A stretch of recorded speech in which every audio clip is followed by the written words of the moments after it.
Jesse with Texas Bushcraft, and we're in the Sam Houston National Forest today.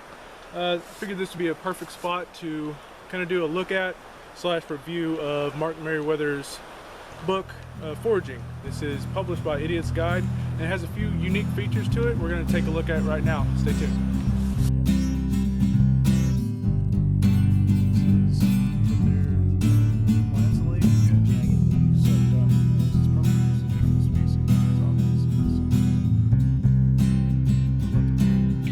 So this is Merriwether's new book, Foraging, published by Idiot's Guide. Now this is a unique book in that it actually has recipes here in the very back, starting at 172. I've actually tried one of the recipes, the very first one. It's a potato soup with wood sorrel. It's really good. The cream of potato.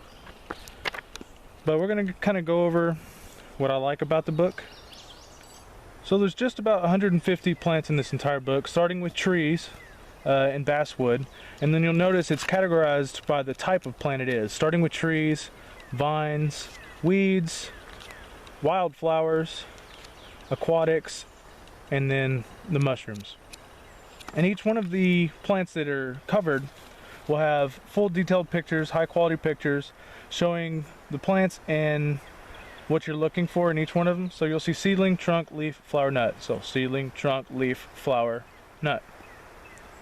And then as well on the left here, there's a how to prepare over here on the right, and then how to harvest with a little quick guide here. Some of the common names of it, where to find it, when to pick, what to harvest, and the special considerations.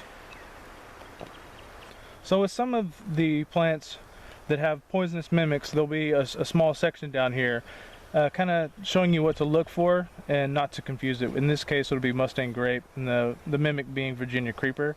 It says may be misidentified by novice foragers as the 5-lobe-leaved passion vine. However, the Virginia creeper's leaf is a compound with a palmate structure of leaflets instead of tendrils. The creeper vine attaches to surface via short tendrils which adhere rather than entwine. So essentially what that's telling you is that this adheres with tendrils, I guess, essentially attaching to the surface, while the Mustang grapes will wrap the vine around, limbs and things like that and climb that way. What I think sets this apart from a lot of other edible books, not only are the high quality full page pictures that we're looking at, but it also has trees in it. Most edible books will have weeds and wildflowers, and some of the aquatics normally don't have any mushrooms. That's normally set aside for a completely different book. But this one has a little bit of everything, mostly focusing on weeds and wildflowers. So here in the back of the book, once you get past the mushrooms and the miscellaneous, there's recipes. Now I've already tried the cream of potato soup with sheep sorrel. Actually used wood sorrel in this case. It says 4 cups sheep or wood sorrel leaves shredded. And it's essentially just potato soup with wood sorrel, and it was actually really good, really delicious. I liked it a lot.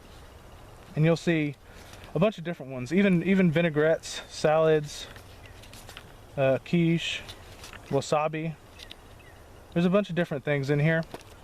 In the very back there'll be a glossary. Each side of the glossary will have the different parts of the plants with the different types of that part. So we'll say leaf, alternate, opposite, I guess that's world, palmately compound, simple. There's a bunch of different ones, and you'll see stem, leaf, a bunch of leaf ones. I guess that's it ends at leaf with starting with roots. You would get past that, and there's a seasonality chart. This will have the area, southern, central, northern, and then the climate, winter, spring, or I guess not the climate, the season, winter, spring, summer, fall. The black being whether, black meaning does not grow, and then the gray meaning time to harvest. And then the very back, this is the index. Easy way, if you kind of know what you're looking for, you can just scroll back here. We've actually used it a couple times already out here. Just scroll back here and find what you're looking for. You're looking for lady's thumb, 154, and there it is. Now it says lady's thumb, but it takes you to 154, and that's because it's also known as lady's thumb, the smartweed. So this is a great book. Not only does it have a lot of the more popular ones that you see, and coming from a person from Texas, it has, I'd say 90, everything in here I should be able to find within, you know, a couple hour drive from me, which is really convenient.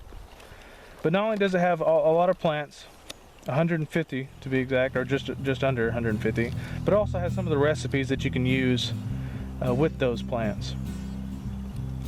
So I'm Jesse with Texas Bushcraft. I really appreciate you taking the time to look at this video. And if you've got 22 bucks to spend on an edibles book, this is the one for you. Kind of springs new life into the old wild edibles that we take advantage of. Also, take a look at our forum. It's txbushcraft.com/forum, as well as Merriwether's website, which is foragingtexas.com. On there, you'll find an Amazon link to where you can actually get this book. So I really appreciate you taking the time to watch this video, and happy foraging.